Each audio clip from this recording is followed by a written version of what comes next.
José Martínez, hola. Y ninguna parte salía algo referente a la industria.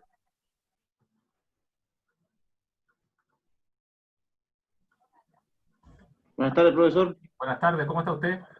Bien, bien, bien, gracias. Disculpe, Bueno, está. bien. Hola, buenas tardes. Buenas tardes. Buenas tardes. Buenas tardes.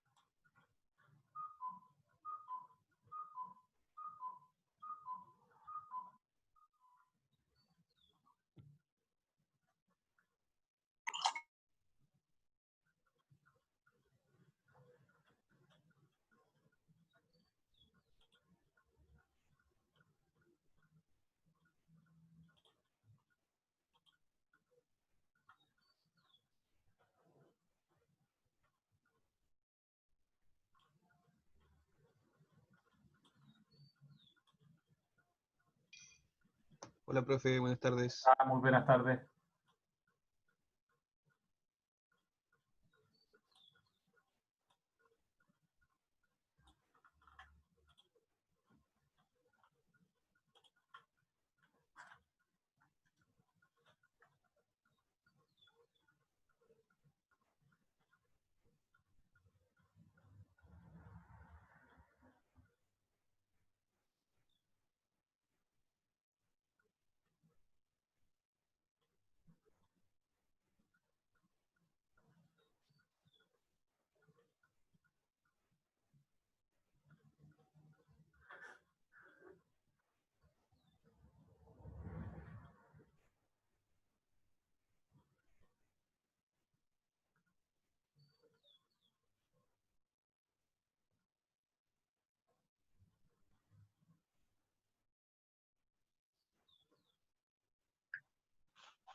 Ya jóvenes, muy buenas tardes.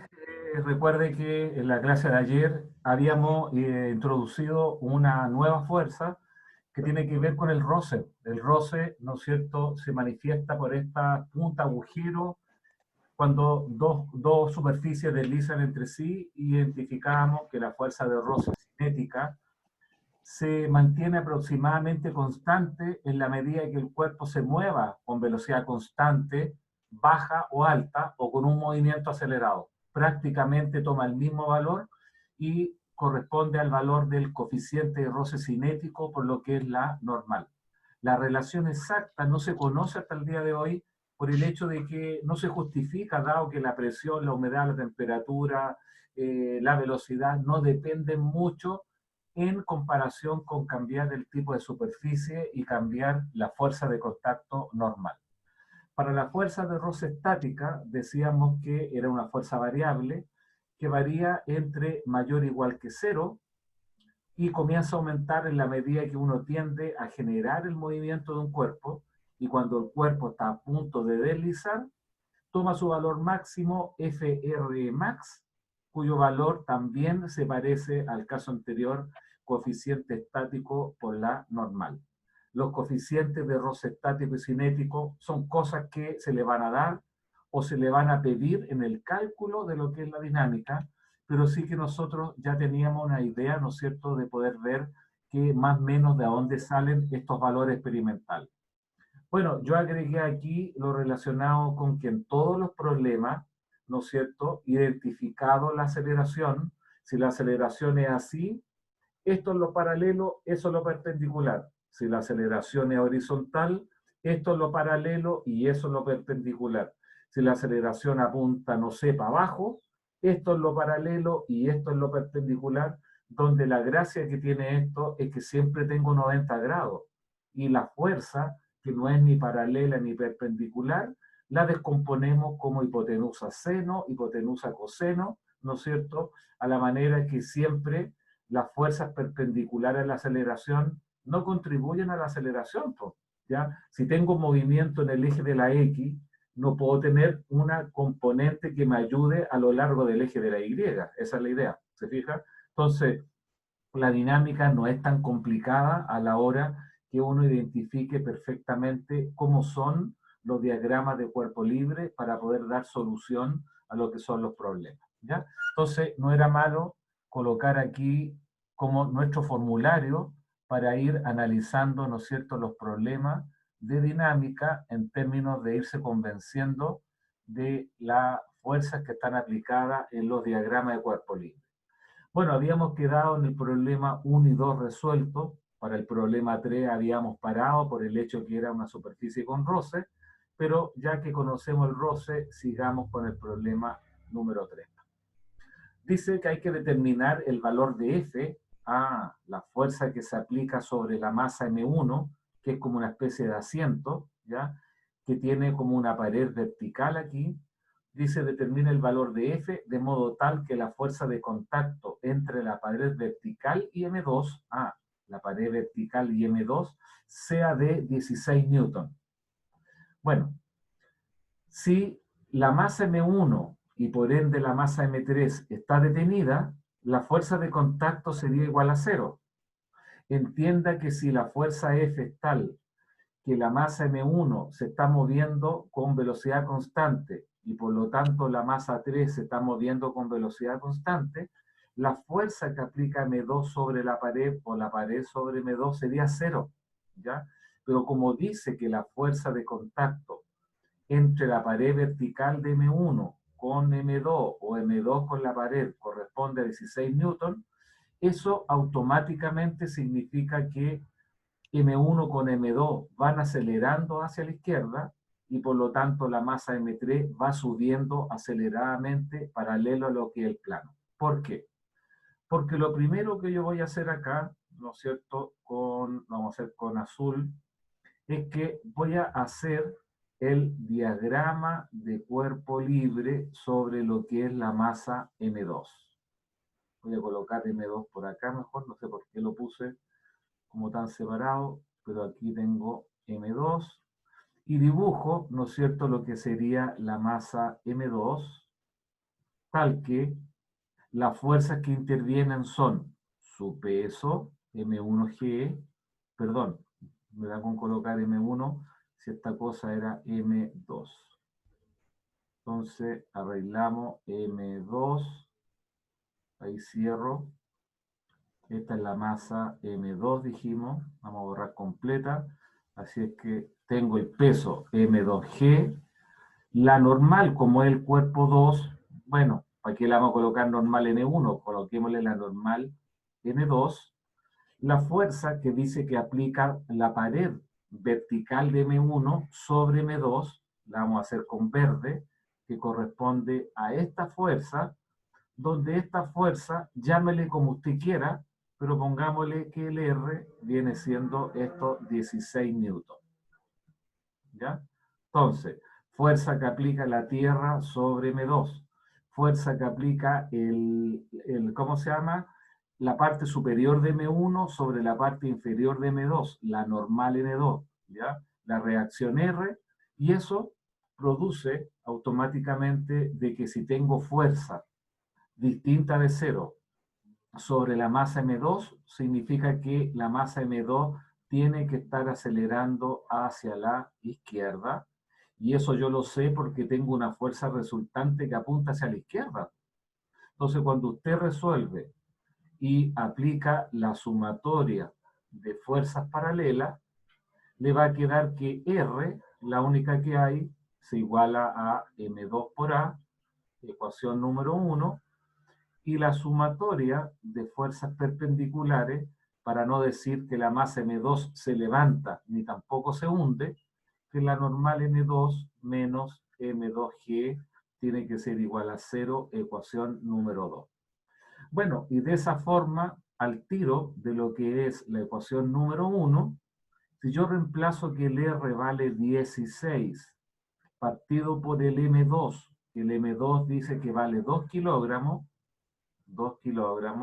me va a dar el valor de la aceleración, o sea, la aceleración A corresponde a 8 metros partido por segundo al cuadrado.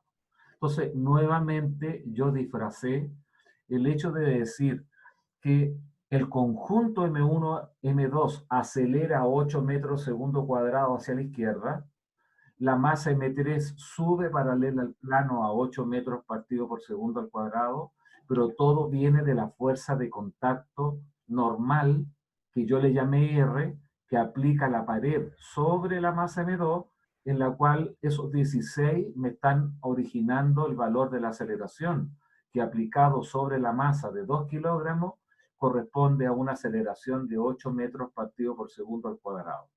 Fíjese usted que la aceleración la hemos obtenido de la masa M2. Es imposible obtenerla de la masa M1 y es imposible obtenerla de la masa M3. Por lo tanto, creemos que con haber calculado la aceleración de la masa M2, es la que tiene M1 o el conjunto M1 más M2 y también la aceleración paralela al plano que tiene la masa M3. ¿Se fija que no es tan complicado? Yo disfracé con dar la fuerza de contacto normal ahí, ¿ya? Dado que para que se mantenga con movimiento relativo cero entre M1 y M2, tiene que estar presente la pared. Pero si la pared aplica fuerza sobre M2, es porque esta masa visualizada por nosotros que estamos sentados aquí, vemos cómo todo esto se está moviendo hacia la izquierda. ¿Ya? Hasta ahí estamos claros, ¿cierto?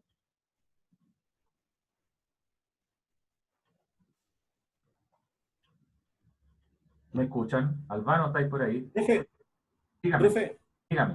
no entendí la parte donde sacó el R, donde hizo la sumatoria de las fuerzas paralelas. ¿Ya? Si lo quería explicar nuevamente, por favor.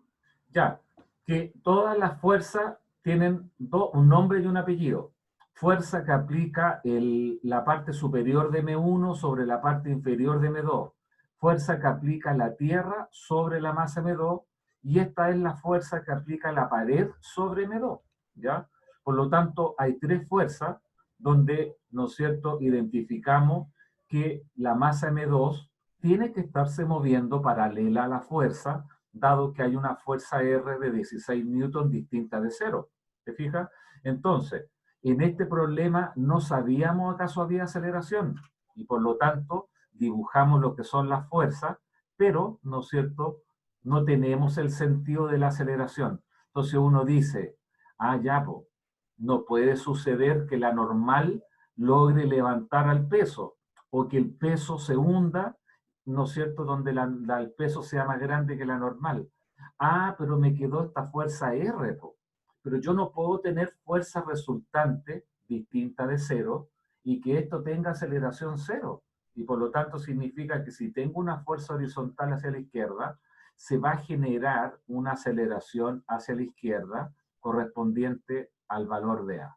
Entonces, al plantear lo que son las ecuaciones paralelo y perpendicular, esto significa sume todas las fuerzas que sean paralelas a la aceleración, pero tengo una sola, R, y el R, como fuerza única, la igualo, como dice acá, se iguala, no se pregunte por qué, esto se iguala a M por A. Por lo tanto, si tengo el diagrama de M2, M2 por A. Y para asegurar, ¿no es cierto?, de que las fuerzas verticales no están produciendo que esta cosa se eleve o que se hunda, lo que va para arriba tiene que ser igual a para abajo, por lo tanto M2 menos M2G igual 0, y encontramos que al reemplazar de la ecuación 1, que el R vale 16 y la masa M2, como dice el problema, vale 2 kilogramos, gusta hacer que 16 partido por 2 me da 8 metros partido por segundo al cuadrado. ¿Entiende la idea o no? Sí, profe. Ahora, lo otro, una consulta. Dígame. Cuando se hace el análisis de las fuerzas paralelas o perpendiculares, ¿es siempre respecto a la aceleración? Correcto, correcto. Siempre respecto a la aceleración. Por supuesto. Siempre. Por supuesto, si tú tuvieras otra fuerza hacia la izquierda, entraría con un signo menos, porque lo que manda es la aceleración. Entonces, Ya. lo que tú dices yo lo repito de la siguiente forma acá. En general, si yo tengo acá una fuerza F1, pero por acá yo tengo una fuerza F2 que es más grande, F2 que F1, y esto obviamente tiene que producir que la aceleración va hacia la izquierda porque el F2 es más grande que el F1. Cuando tú haces vectorialmente que la fuerza resultante es igual a m por a, de acuerdo a la segunda ley de Newton, te va a quedar, ¿no es cierto?, que la fuerza F1 hacia la derecha más la fuerza F2 hacia la izquierda tiene que ser igual a m por a, que apunta hacia la izquierda, menos hipo. Pero como el I y el I está puro molestando, uno hace aquí un producto punto con I, donde véalo en el Serway, pero I punto I vale 1. Entonces I punto I vale 1 y te queda F1 menos, del signo menos, I vale 1 menos F2, igual a M por A, I por I vale 1 con el signo menos, te queda aquí. Si yo multiplico todo esto por menos 1, me va a quedar que menos F1 más F2 igual a M por A, porque estoy multiplicando todo por menos 1. Bueno, es más bonito decir F2 menos F1 igual a M por A. ¿Cuál es la conclusión que yo quiero indicar aquí? Lo que manda es el sentido de la aceleración. Si la aceleración va a la izquierda, F2 entra positivo y F1 entra negativo, ¿ya? Porque la ley es bien clara que para producir una aceleración tengo que tener una fuerza resultante y por lo tanto si la aceleración va hacia la izquierda, lo que va hacia la izquierda entra positivo y lo que va hacia la derecha entra negativo. Yo aquí deduje que alguien alguna vez me dijo, oiga, ¿por qué F2 lo pone positivo si el F2 es negativo, menos I? ¿Por qué el F1 lo pone negativo si el F1 yo lo veo positivo hacia la derecha? Sí, pues yo también lo puse positivo y el F2 lo puse negativo. Pero el juego del producto punto, de la parte vectorial, te hace cambiar esta cosa, ¿no es cierto? Donde la conclusión es que la cosa vectorial la estamos haciendo, por supuesto, pero en el estricto rigor no tenemos que hacerla porque al final la conclusión es que lo que manda es el sentido de la aceleración. ¿Ya? No sé acaso te respondo que por qué coloco ahí R positivo igual a M por A, y si hubiera una fuerza negativa, tendríamos, ¿no es cierto?, que colocar, o sea, una fuerza hacia la derecha, en este problema tendríamos que colocarle lo que es un signo menos. ¿Estamos claros hasta ahí, cierto? ¿Sí? Clarísimo. Ya, Muchas gracias. perfecto. Entonces, déjame borrar ahí. Bueno, recuerda que en el problema la intención es obtener el valor de la fuerza F. Entonces uno dice, ya, la aceleración la tengo, pero para calcular el F me falta la tensión, esta tensión que está aquí. La tensión no puede salir de la masa M1 o del conjunto porque siente la incógnita. Y al tiro uno identifica que, ¿no es cierto?, en segundo lugar, tiene que hacer el diagrama de cuerpo libre, ¿ya? Tenemos que hacer el diagrama de cuerpo libre. Déjame aquí borrar esta cosa. Está un poco lenteja. Diagrama de cuerpo libre sobre la masa M3, donde los diagramas de cuerpo libre se deben hacer de la misma forma que aparecen en el diagrama original.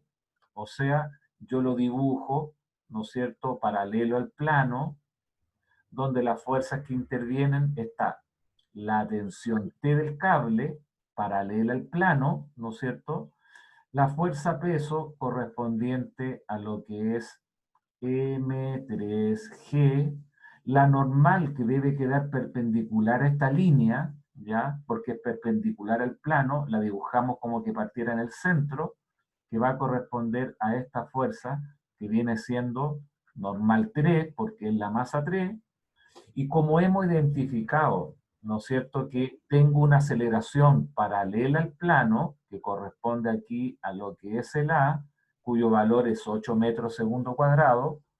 Cuando usted coloca el plano, la mano, y coloco la masa encima y hago esto, estoy arrastrando el piso hacia arriba, pero el piso sobre la parte inferior de la masa, la piel sobre esta mano se me va hacia abajo. Por lo tanto, si yo dibujo acá la fuerza de roce porque la superficie está achurada, le colocamos, ¿no es cierto?, que esto va a corresponder paralelo a lo que es el plano, la fuerza de roce 1, le pongo 1 porque ahí le puse coeficiente 1, pero es una fuerza de roce cinética que en el movimiento está aplicando el piso sobre la masa M3, ¿ya? Recuerde que entre la vertical y la línea de la normal se repite la inclinación del plano, como lo comentamos en varios problemas por ahí, así que al tiro decimos que este ángulo es de 30 grados, ya que es la inclinación del plano que está presente ahí. La normal N3 entra en las fuerzas perpendiculares. La tensión entra positiva en las paralelas. La fuerza de roce entra negativa en las paralelas. Pero como la normal no es ni paralela ni perpendicular, usted obliga a que la fuerza M3G se descomponga en una componente perpendicular a la aceleración y queda en una antiparalela. Cateto opuesto, M3G por el seno de 30 grados, cateto adyacente, la hipotenusa es M3G, así que esa componente será M3G por el coseno de 30 grados. ¿Se fija? Entonces, de esta forma, también usted descompone todo en relación a lo que sea paralelo y perpendicular. Pero de aquí tenemos que calcular lo que es la tensión, ¿no? Entonces, tratemos de hacerla más... Disculpa. Dígame. ¿Cómo sacó los grados del ángulo? Por lo que expliqué hace como 2 clases atrás, po. Parece que no viniste, ¿o no? Sí, pero no me acuerdo, profe. Ya, cuando uno tiene un plano inclinado, ¿ya? Y yo tengo acá lo que es un ángulo alfa, y tiro la vertical, aquí tengo 90. Como los ángulos internos a un triángulo son 180, ya tengo 90, y acá tengo alfa, este ángulo que está aquí vale 90 menos alfa, ¿no es cierto? 90 menos alfa, ahí. Pero si yo dibujara acá lo que es la línea de la perpendicular al plano, significa que aquí tengo que tener 90 grados, po, 90 grados. Pero como acá tú tienes 90 menos alfa, aquí debo tener alfa, po, porque si sumo alfa más 90 menos alfa, se cancelan los alfa y me dan los 90 grados. Me explico, si tú tienes acá 30 grados, aquí tienes 60 y aquí tienes 30. Si aquí tengo 20 grados, aquí tengo 70 grados y aquí tengo 20 grados, porque la línea de la normal con la paralela al plano tiene que haber 90. ¿Está claro?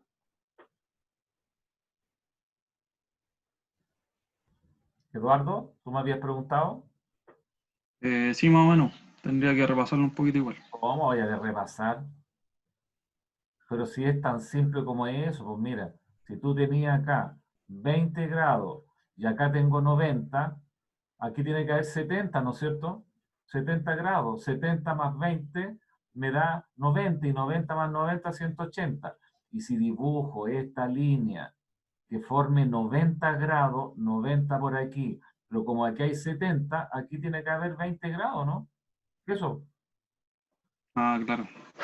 Pero Claro, pero lo explicamos con alfa porque, pucha, no todos los problemas son con 30 grados y no todos los problemas también son con 20 grados.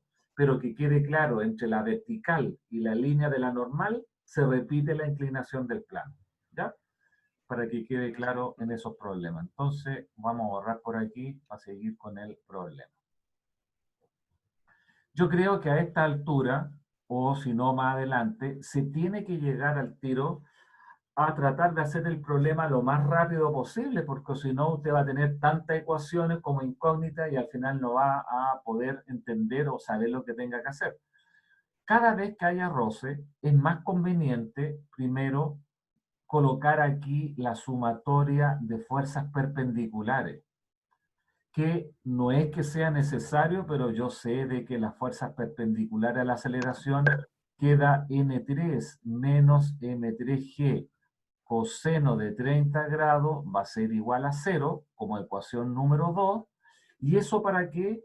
Para yo mentalmente saber que la normal M3 vale M3G coseno 30.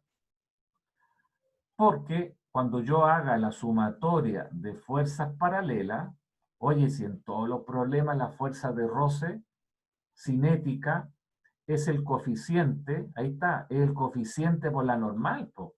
Entonces, ¿para qué vamos a colocar FR1 y después en un siguiente paso reemplazar μ1 por la normal M3? Reemplacemos al tiro. Si no les queda claro, sea lo suficientemente directo para decirme, sabe que no entendí. Pero mire, ¿cuánto debería quedar? Como la aceleración apunta para arriba, debe quedar la tensión T, que entra positiva, la componente del peso que entra con un signo menos porque va opuesta a la aceleración, M3G por el coseno de 30 grados, ¿no es cierto? Y le tengo que restar la fuerza de roce, pero reemplacemos al tiro, po.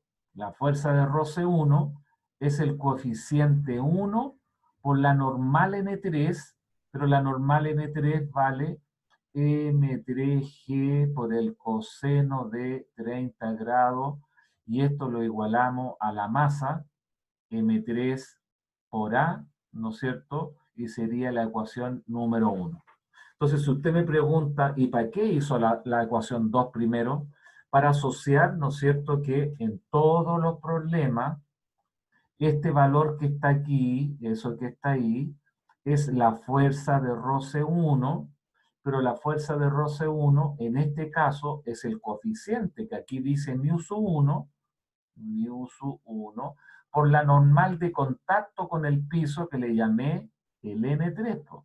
Entonces, ¿para qué voy a colocar menos FR1 igual a M3 por A? Segundo paso, μ1 por N3 igual a M3 por A. Y después le coloco reemplazando que la normal N3, no, pagámoslo al tiro, ¿ya? Pero entendió lo que yo quiero explicar, ¿cierto? Profe, Dígame. consulta, en la sumatoria de las fuerzas paralelas, no que tiene que ser M3G seno de 30. Ah, perdón. Sí, gracias. No hice la dreva que alguien me dijera eso. No, me estoy sacando los pillos.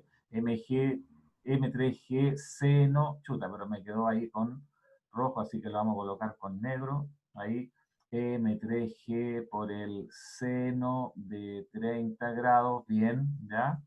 Menos mu por la normal, mg3 coseno igual a m3 por a. Ahí sí, correcto, ¿ya? Entonces, de la ecuación número 1 al tiro, porque si no el problema queda muy largo. Entonces, de la ecuación número 1, despejamos que la tensión va a ser igual a M3, factoricemos, M3, M3, M3. Estos dos pasan positivos. M3, G, seno de 30 grados, más este término, μ1, el M3 está factorizado, G coseno de 30 grados, más A va a ser el valor de la tensión. ¿Se fija? Entonces, es por eso que en el paso 1 habíamos obtenido la aceleración, porque si no hubiéramos quedado pegados para poder calcular el valor de la tensión. Entonces, si yo reemplazo el valor de la tensión, va a ser igual. M3 dice que vale 3, 10 por seno de 30, que es 0,5, más la masa, no, el coeficiente 1, que es 0,1, por el G, que vale 10, por el coseno de 30 grados, más la aceleración, que vale 8. O sea, hemos obtenido que la tensión viene siendo 10 por 0,5 más 0,1 por 10 por coseno de 30 más 8, y eso lo multiplicamos por 3, que da que la tensión son 41,598, coloquémosle 6 newton. ¿Se fija? Ya tenemos el valor de la tensión. Deje verlo.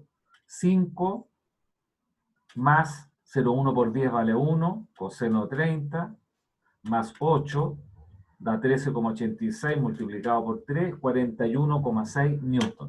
Listo.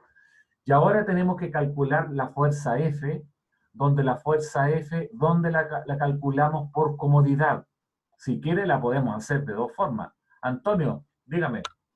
Profe, consulta sobre lo mismo que le mencioné antes, sobre el seno y coseno. ¿Ya? Cuando se hace análisis de la fuerza de roce, ahí dice que es mu1 por la N3, pero Correcto. esa normal no sería, como es análisis de fuerzas paralelas, no debería ser igual seno de 30 y no coseno. No, po, porque la normal N3 sale de aquí, po. La normal N3 menos M3G coseno 30 igual 0. Si tú despejas la normal N3 de la ecuación 2, resulta ser M3G coseno. Y de la ecuación 2 al despejar N3, tú lo Ah, reemplazas ya, ya. aquí y te queda el valor, ¿no es cierto?, el M3G coseno de 30 grados, porque el N3 vale M3G coseno 30 de la ecuación 2, po, ¿ya? Ah, Entonces, ya, ya. cuando nosotros colocamos acá la ecuación 2, yo debería haber dicho a partir de ahí, de la ecuación número 2, la normal N3 va a ser igual a M3G por el coseno de 30 grados. Punto. Reemplazando en 1, por eso quedó M3G por el coseno 30. A eso, ¿no es cierto?, respecta a esta cosa. Bueno, de acuerdo a lo que nosotros ya habíamos analizado, tanto la masa M1 como la masa M1 más M2 en su conjunto sienten la fuerza F. Yo lo voy a hacer, ¿no es cierto?, de la forma más corta, para que usted entienda que por qué así sale más corto, pero ahora, ¿no es cierto?, como en tercer lugar, haría yo lo que es el diagrama de cuerpo libre sobre el conjunto M1 más M2. El conjunto de masa M1 más M2 que la estoy dibujando, si usted quiere puede segmentar aquí y segmentar acá, sucede de que este puntito que está acá siente el valor de la tensión. Por acá tenemos el valor correspondiente a lo que es la fuerza F, ¿ya? La normal N1, perdón, la normal N2 en el contacto aquí y para abajo se anula, pero queda la normal de contacto, ¿no es cierto?, con el piso, y por lo tanto debo colocar aquí lo que es la normal N1, que no había usado la letra N1, pero vea usted, ¿no es cierto?, no sé acaso dibujarlo, pero la idea es que esa normal, que era la normal N2, se va a anular con la que aplica M2 sobre M1, la normal N2. Y la fuerza R que estaba aplicada de la pared sobre M2 es igual y contraria a la que ejerce M2 sobre la pared. Por lo tanto, si usted me dice, ¿y por qué hace el conjunto? Es para trabajar menos, po, para que las fuerzas se anulen cuando yo sumo en el conjunto M1 más M2. ¿Ya? Entonces, voy a borrar eso para que no confunda lo que yo quiero colocar, pero esas fuerzas, ¿no es cierto?, tienen la gracia que en el conjunto se anulan, ¿ya? Y por lo tanto, como estoy yo considerando una masa M1 más M2, significa, bueno, y la fuerza F acá, habitualmente le sacamos la flecha encima porque está indicada la fuerza, la voy a hacer bien acá con el negro, ¿ya? Yo no le coloco la flechita encima, sino que la flecha va asociada al vector que se dibujó. Además de esto, está presente la fuerza que aplica la Tierra, que viene siendo el M1 más el M2 por G. Entonces, y como esto se está moviendo aceleradamente hacia la izquierda, ¿no es cierto?, con aceleración A, significa, ¿no es cierto?, que la fuerza que aplica el piso sobre la parte inferior de M1 es una fuerza de roce que apunta en este sentido, ¿no es cierto? Es cosa que yo haga, que mueva la masa M1 hacia la izquierda y esta mano, la piel, se me va hacia la derecha, y por lo tanto esa es la fuerza de roce cinética, que como va asociada al coeficiente 2, se me ocurre colocarle FR2. ¿Te fijas? Estoy claro que la fuerza de roce FR2 tiene que ser mu sub 2 por cuánto. Esto tiene que ser mu sub 2, porque el coeficiente aquí vale mu sub 2, pero la normal de contacto vale N1, ¿se fija? Y usted cuando mira, ¿cuánto vale la normal N1? Oye, si tengo N1 para arriba y tengo M1 más M2 por G para abajo, ¿cuánto vale N1?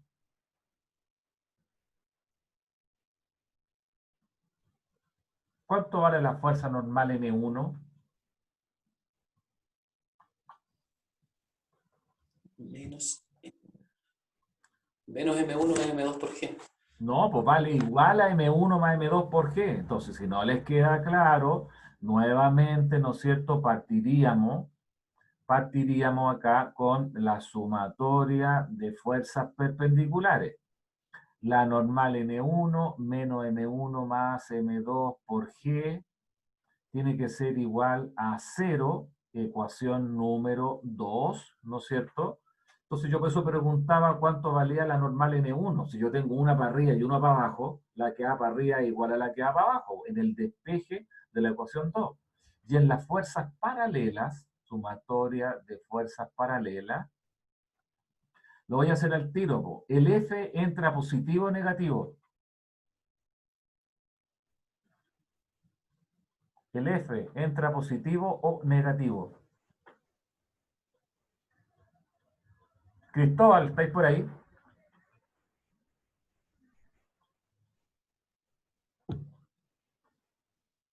No está. La fuerza F tiene el mismo sentido de la aceleración, entra positivo. La tensión está opuesta a la aceleración, entra con un signo menos. La fuerza de roce está opuesta a la aceleración, entra con un signo menos, pero reemplacemos al tiro. Menos mu sub 2 por N1.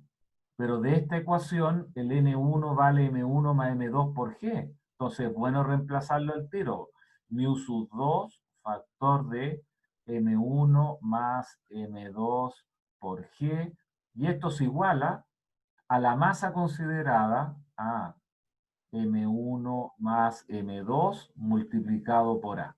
Y esta sería la ecuación, bueno, yo estaba en la ecuación 1, 2, no sé acaso arriba le había puesto número, déjeme revisar.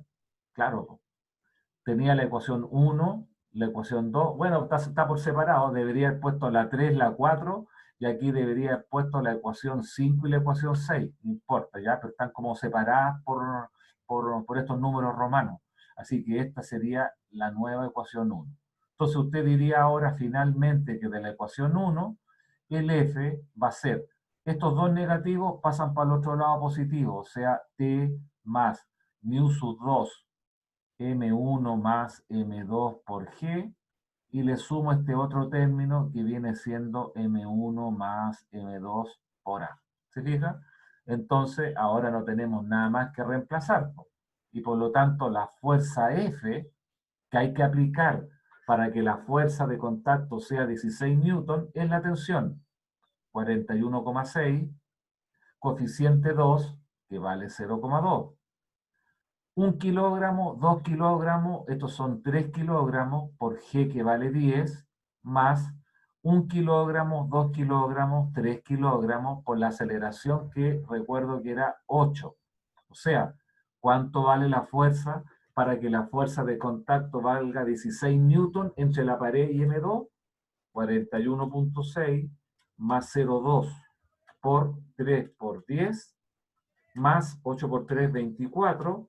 Esa cosa está dando que la fuerza es de 71,6 newton. ¿Se fija? Pero todo queda ordenado en el sentido que la fuerza la hemos obtenido del conjunto, pero previo a eso hemos sacado la aceleración de la masa M2 y hemos obtenido del conjunto, ¿no es cierto?, de la masa M3 hemos sacado la tensión y después finalmente del conjunto hemos sacado el valor de la fuerza F. Olvídese que para un ejercicio usted va a usar F igual M por A. Ya como F al lado izquierdo igual lado derecho M por A y despejo el A pasando la masa para abajo. Bueno, lo mismo, pero escrito un poquito más largo, porque este término que está acá al lado izquierdo es la fuerza resultante, que es igual a M por A. Se fija entonces, dependiendo del problema, uno va viendo qué cosa tiene que hacer dentro del problema. Aquí yo voy a colocar una observación solamente, una observación, que por qué yo hice el diagrama del conjunto, porque me gusta trabajar poco, porque si yo hiciera el diagrama de la masa M1 que está indicada aquí, la masa M1 sentiría la tensión, la fuerza F, la normal N2, la fuerza de contacto R, ¿qué más? El peso M1G y la normal de contacto acá N1, ¿ya? Me quedaría un poquito más largo el despeje del F, pero ¿para qué voy a trabajar de más, po? ¿Ya? Ah, y falta aquí la fuerza de roce, donde también iría para acá, que era la fuerza de roce 2, me parece, ¿no es cierto? Sí, FR2, FR2, y el sentido del movimiento que corresponde a la aceleración hacia la izquierda. Plantee usted la sumatoria de fuerza sobre la masa M1 para poder obtener la fuerza F. Yo creo que alguna vez hay que darse la pega de hacerlo por el método carretero y convencerse que por qué no los problemas uno lo está haciendo a través del diagrama, ¿no es cierto?, del conjunto, ¿ya? Pero le va a quedar la fuerza F menos T menos mu sub 2 por M1 menos R igual a M1 por A. Pero como el R vale M2 por A, si usted lo pasa para el otro lado, recupera el diagrama del conjunto.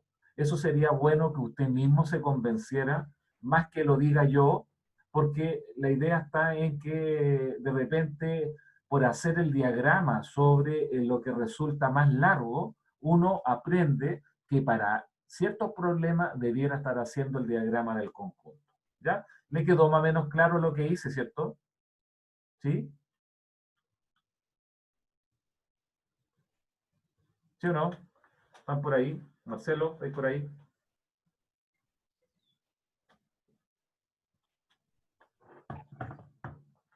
Marcelo, ¿estáis ahí? Sí, profe.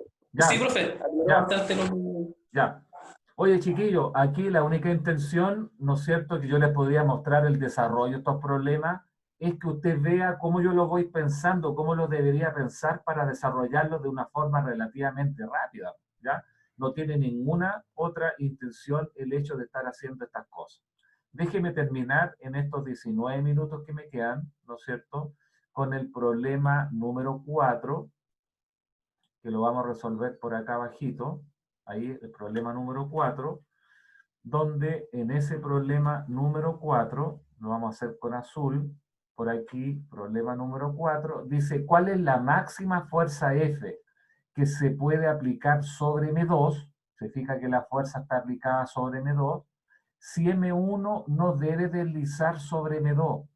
Claro, si yo aplico una fuerza muy grande sobre M2, va a haber deslizamiento donde la aceleración de M2 va a ser muy grande y la masa M1 se va a caer por la parte izquierda de la masa M2, que va a dar como la sensación que se está moviendo hacia la izquierda. ¿Se fija? Entonces, la fuerza F, ¿quién la siente? ¿La fuerza F la siente M2 o el conjunto M1 más M2? Obviamente la fuerza F la voy a calcular del conjunto. Si usted la quiere hacer por separado sobre M2, hágalo y convénzase que va a dar lo mismo. Pero la idea está en que yo tengo que sacar primero el valor de la aceleración. Y la aceleración sí o sí tiene que salir de la masa que nos siente la incógnita, que en este caso es la masa M1. Entonces, por eso que en el problema 4 partimos primero haciendo el diagrama de cuerpo libre sobre la masa M1. Si yo dibujo lo que es la masa M1, ahí está la masa M1, la masa M1 siente su peso, M1G, siente el valor de la normal N1, y recuerde que en el problema están pidiendo la máxima fuerza F aplicada sobre M2 sin que M1 deslice sobre M2. Por lo tanto, la máxima fuerza aplicada sobre M2, cuando yo aplico fuerza sobre M2 y aquí tengo M1, M1 tiende a deslizar hacia atrás y la masa M1 cuando esté a punto de deslizar sobre M2 es que de la fuerza de roce estática tenemos la fuerza de roce estática máxima. Pero como la masa M1 tiende a deslizar hacia atrás, la piel aquí sobre M1, sobre esta mano, ¿hacia dónde se va? ¿Se va hacia adelante o hacia atrás? Sobre esta piel, que es la masa de abajo, M2, se va hacia atrás, hacia la izquierda. Pero cuando yo estoy haciendo esto, la piel sobre esta mano se va hacia adelante. Y por lo tanto, la fuerza de roce que siente M2, que siente M1 debido a M2, es una fuerza de roce estática máxima que apunta hacia la derecha, y si yo le coloco FRE max, va a significar que esta fuerza es la máxima que permite de que M1 esté a punto de deslizar sobre M2. Como usted bien sabe, la fuerza de roce estática es el coeficiente estático por la normal, que en este caso la normal corresponde a N1. Oye, pero el N1 vale N1G. Como tengo el movimiento a través de esta fuerza, donde la masa M1 acelera hacia la derecha, porque todo se está moviendo hacia la derecha, como un todo, M1 y M2 con el valor de la aceleración, es que estoy claro, ¿no es cierto?, que la normal N1 vale M1G, y mu sub E por N1 tiene que ser M1 por A, ¿ya? Pero pongámosle más color si usted quiere. Sumatoria de fuerzas paralelas, sumatoria de fuerzas perpendiculares. Hagamos las perpendiculares para reemplazar arriba la normal. N1 menos M1G igual 0, ecuación 2. De la ecuación 2, la normal N1 vale M1G, y esta la reemplazamos en las fuerzas paralelas porque el N1 vale M1G. Entonces, fuerza de roce estática máxima, reemplacemos el tiro, mu sub E por N1, M1G, tiene que ser igual a M1 por A, ecuación número 1. Puedo dividir por M1, y de la ecuación número 1 encontramos al tiro que mu sub E por G tiene que ser igual a A. O sea, la máxima aceleración que puede tener M2 o M1 o todo el conjunto es el coeficiente estático, que viene siendo 0,6, multiplicado por G, que vale 10, o sea, hemos deducido que la máxima aceleración es de 6 metros partido por segundo al cuadrado.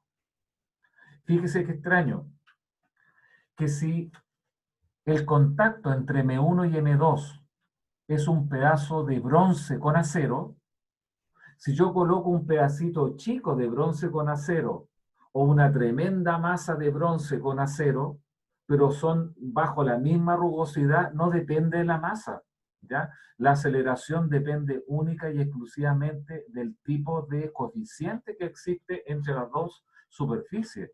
Por lo tanto, no es que si yo pusiera una masa M1 con más masa encima de M2, voy a lograr que tenga mayor aceleración. La única forma de poder modificar la aceleración a un valor más grande o a un valor más chico no es cambiando la masa, sino que cambiando la rugosidad, ¿no es cierto?, es decir, el coeficiente de roce estático. Bueno, una vez que usted ya tiene el valor correspondiente a la aceleración, convendría hacer el diagrama del conjunto, porque del conjunto sale más simple lo que sería el valor de lo que es la fuerza. Entonces, en segundo lugar, por ahí, más o menos por acá, voy a hacer el diagrama, ¿no es cierto?, del conjunto. Segundo lugar, diagrama cuerpo libre sobre M1 más M2, tal que estoy dibujando M2, ahí tengo la masa M1, ¿no es cierto? Aquí tenemos aplicada lo que es la fuerza F sobre M2 en el de abajo. La fuerza de contacto normal se anuló aquí, ¿no es cierto?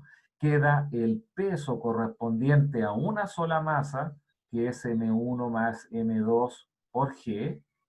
Queda la normal de contacto con el piso, que como está en contacto la masa M2, por eso le llamamos N2, y como esto se va deslizando hacia la derecha con la aceleración A, es que estoy claro, ¿no es cierto?, en este problema que es simple, que la fuerza de roce cinética apunta hacia atrás, es decir, hacia la izquierda, y esta será el FRK, fuerza de roce cinética, que se iguala al coeficiente cinético por la normal en el contacto, que viene siendo N2.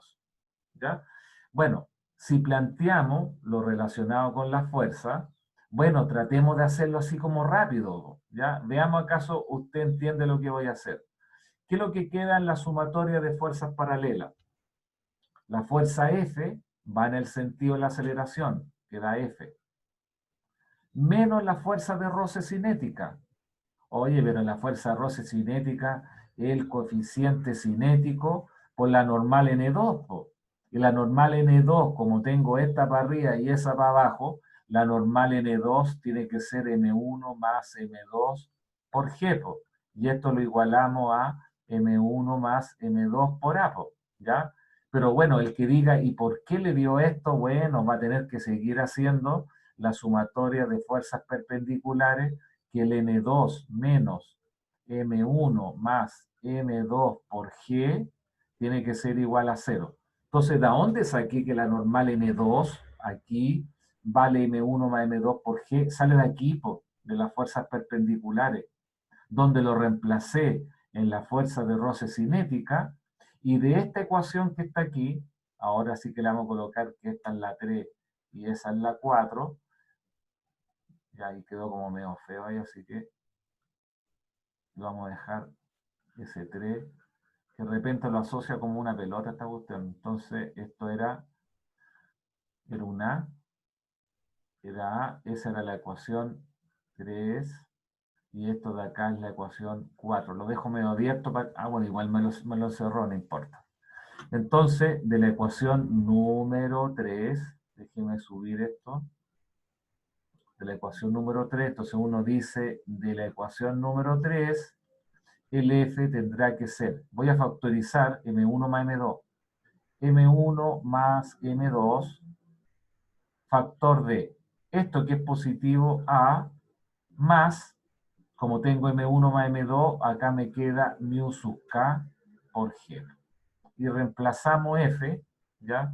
Que en el problema creo que esta cuestión tenía coeficiente, ¿dónde está? 0,2, el estático 0,6, y la masa M1 vale 1 y la masa M2 vale 2 kilogramos. Entonces el estático 0,6 y el cinético vale 0,2. Entonces, claro, esto de acá es 1 más 2, el A daba 6, y el cinético dije 0,2 me parece, por el G que corresponde a 10. Por lo tanto, estos son 2, más 6 son 8, y 8 por 3 significa que a los 24 newton está a punto de generar el deslizamiento entre M1 y M2. Si yo pusiera 23 newton, la masa no va a estar a punto de moverse. Con 24 newton me genera una aceleración de 6 metros segundo cuadrado que produce que la masa va a estar a punto de deslizar. Entonces yo les pregunto, ¿por qué cuando uno tiene 25 newton aplicados sobre la masa M2, la masa M1 se cae? Con 24 newton la masa de arriba está a punto de deslizar. Pero ¿por qué con 25 de newton de fuerza abajo esta cuestión desliza y la masa M1 se cae por atrás? Porque perdí la fuerza de roce estática y comienza a actuar una más pequeña que es la cinética. Y como tengo menos fuerza en el de arriba, acelera un valor más pequeño que el de abajo y da la sensación como que se cayera por atrás. ¿Se fija? Es por eso, en conclusión, que por qué la fuerza de roce cinética es más pequeña que la fuerza de roce estática. ¿Ya? Los que manejan, no tienen auto o sabrán, ¿no es cierto?, está el tema del ABS. Cuando uno frena, ¿no es cierto?, bruscamente, no tiene que generarse el roce cinético en el deslizamiento, porque la fuerza de roce cinética es más pequeña que la estática. Entonces el ABS lo que hace es, ¿no es cierto?, generarle como el enganche a la manera de poder mantener la fuerza de roce estática y no generar el deslizamiento, porque la fuerza de roce estática es más grande que la fuerza de roce cinética. ¿Te fijas? Entonces, si usted me pregunta, Choti, ¿por qué con 24 newton está a punto de deslizar. ¿Y por qué con 25 desliza? Porque si yo aplico 25 newton acá, pierdo la fuerza de roce estática y comienza a actuar la cinética, que automáticamente se achica, porque el coeficiente cinético es más pequeño que el estático, y por lo tanto, si tengo menos fuerza, voy a tener menos aceleración. Si esta fuerza me produce la aceleración de 6 metros segundo cuadrado a través del coeficiente 0,6, pero si yo perdí esa fuerza y tengo la cinética con un coeficiente más pequeño, obviamente me va a producir una aceleración más pequeña. Pero el de abajo, como va a acelerar más rápido, se va a caer, ¿no es cierto?, M1 por la parte izquierda de lo que sería la masa M2. Bueno, aquí queda el problema 5, el problema 6 y el problema 7. Por ahí encontré la solución de estos problemas. La mayoría, no sé acaso quiere que lo suba. Por si alguien no copió o no va a revisar el video, creo que está hecho ese problema, ese, está hecho este, y me parece que está hecho este problema, y ese dice de tarea o algo por el estilo, ¿ya? Pero bueno, por ahí lo encontré en la tarde, estaba con otro curso, así que más tarde o si no mañana le subo y le pongo solución, guía, leyes de Newton. No están todos, pero después usted me pregunta, ¿ya? Además de esto, yo quise ir viendo, dígame. Profe, ¿puede devolverse a Me la guía? devuelvo. Ahí Tengo está. una consulta. Dígame. Cuando usted determina en el primer DCL de la masa Sí. del cuerpo M1, Uno, ¿ya? pone que la fuerza de roce estática va en la misma dirección de la aceleración. Sí, Eso, ¿por qué? ¿Cuál sería el argumento de que por lo vaya que en la misma explicamos dirección? ayer, po, que cuando tú caminas, la fuerza de roce apunta hacia adelante. Po. Me explico nuevamente. Esta mano es la masa M2, esta mano es la masa M1. Tú cuando aceleras el de abajo, la masa M2, la masa M1 tiende a deslizar hacia atrás. Por lo tanto, la fuerza de roce en la masa de abajo apunta hacia atrás, pero como la masa de arriba, M1, tiende a deslizar hacia atrás, la piel, la masa M1 aquí arriba, ¿hacia dónde se va la piel? ¿Hacia atrás o hacia adelante? Se va hacia adelante, pues, se va hacia adelante y la fuerza de roce estática apunta hacia adelante. Dos razones. Porque la piel en esta mano se me va para adelante, y la segunda razón es que si la aceleración va para adelante, yo no puedo tener fuerza para atrás. Por lo tanto, eso fue lo que yo traté de explicar en la clase de ayer, que cuando uno camina o corre, yo al correr empujo el piso para atrás, la piel se está yendo para atrás, pero cuando yo corro y empujo el piso para atrás, la piel sobre los zapatos acá, que es esta mano, cuando yo estoy haciendo esto, la piel se me está yendo hacia adelante, ¿ya? Por lo tanto, hay veces que la fuerza de roce queda paralela a la aceleración y hay otras veces que queda antiparalela. Y por lo tanto, no hay que colocarse una venda en los ojos que si la aceleración va para la derecha, la fuerza tiene que ir hacia la izquierda. ¿Se fija? Pero eso lo explicamos ayer, por lo tanto, si tú no lo viste ayer, está en el video, donde yo explicaba, ¿no es cierto?, el hecho de una persona cuando corre, que por qué la fuerza de roce apunta hacia la derecha. Pero eso no es general. Hay veces que apunta paralela a la aceleración, hay veces que apunta al otro lado, pero depende de lo que es el problema. La única forma de deducir en qué sentido va la fuerza de roce son con las dos manos, de poder ver cuál es la fuerza que siente un cuerpo y por ende la fuerza que siente el otro cuerpo, pero es como obvio, ¿no es cierto?, que si yo tengo, ¿no es cierto?, que este es el piso, esta es la masa de arriba M1, cuando yo acelero el de abajo, esta masa tiende a deslizar hacia atrás, y cuando tiende a deslizar hacia atrás, cuando yo estoy haciendo eso, la fuerza de roce en el de arriba apunta hacia adelante, ¿ya? Pero convénzanse de eso. Si no se convencen, me dicen después, ¿ya? Pero toda la gracia de la fuerza de roce consiste en eso, si no, esta cuestión no sería nada más que aplicar fórmulas nomás, sino que todos los problemas son distintos uno respecto a otro.